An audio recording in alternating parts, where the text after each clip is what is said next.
നമുക്ക് ഒരു വിജയം ഉണ്ടായി കഴിഞ്ഞാൽ ഉടനെ ഞാനാണ് ലോകത്തിലെ ഏറ്റവും വലിയ ഭാഗ്യവാൻ, ഞാനാണ് ഏറ്റവും വലിയ വിജയി എന്നൊക്കെ ചിന്തിക്കുന്നത് മണ്ടത്തരമാണ്. നേരെ തിരിച്ചും അതുപോലെ തന്നെയാണ്. ഒരു പരാജയമുണ്ടായാൽ ഞാനാണ് ഏറ്റവും വലിയ തോൽവി, ഞാനാണ് ഏറ്റവും വലിയ ഭാഗ്യദോഷി, എനിക്കിനി രക്ഷയില്ലേ, എനിക്ക് ഭാഗ്യമില്ലേ എന്നൊക്കെ ചിന്തിക്കുന്നതും മണ്ടത്തരം തന്നെയാണ്. ജീവിതം മുന്നോട്ട് പോകുമ്പോൾ മഴയും വെയിലും വരുന്നത് പോലെ, ഗ്രീഷ്മവും വസന്തവും ഒക്കെ മാറി മാറി വരുന്നത് പോലെ ജയവും പരാജയവും ഒക്കെ ഇങ്ങനെ വന്നുകൊണ്ടേയിരിക്കും, മാറിക്കൊണ്ടേയിരിക്കും. രണ്ടിനെയും നമ്മൾ ആസ്വദിക്കണം, കൈകാര്യം ചെയ്യണം. വിജയം എന്നത് ഒരു യാത്രയാണ്, അതൊരു ലക്ഷ്യസ്ഥാനമല്ല. അത് കഴിഞ്ഞാൽ ലോകാവസാനമൊന്നുമല്ല, അത് തുടർന്നുകൊണ്ടേയിരിക്കുന്ന ഒരു പ്രക്രിയയാണ്. നിങ്ങളുടെ ജീവിതം എത്രമാത്രം വെല്ലുവിളികൾ നിറഞ്ഞതാണോ, അത് എത്രമാത്രം നിങ്ങളെ പരിക്ഷീണിതനാക്കുന്നുണ്ടോ, എത്രമാത്രം കഠിനമായ അവസ്ഥകളിലൂടെ നിങ്ങൾ കടന്നു പോകുന്നുണ്ടോ, അത്രത്തോളം നിങ്ങൾ വിജയിച്ചുകൊണ്ടേയിരിക്കുകയാണ് എന്ന് മനസ്സിലാക്കണം. പരാജയമില്ലെങ്കിൽ നിങ്ങൾക്ക് വിജയവുമില്ല.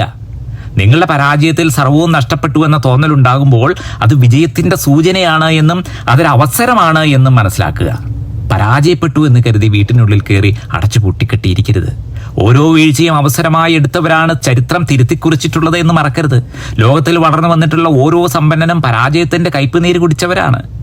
നക്ഷത്രങ്ങൾ ശോഭിക്കുന്നത് പകൽ വെളിച്ചത്തിലല്ല, ഇരുട്ടിലാണ് എന്ന് മനസ്സിലാക്കുക. തുറക്കട്ടെ മനസ്സുകൾ.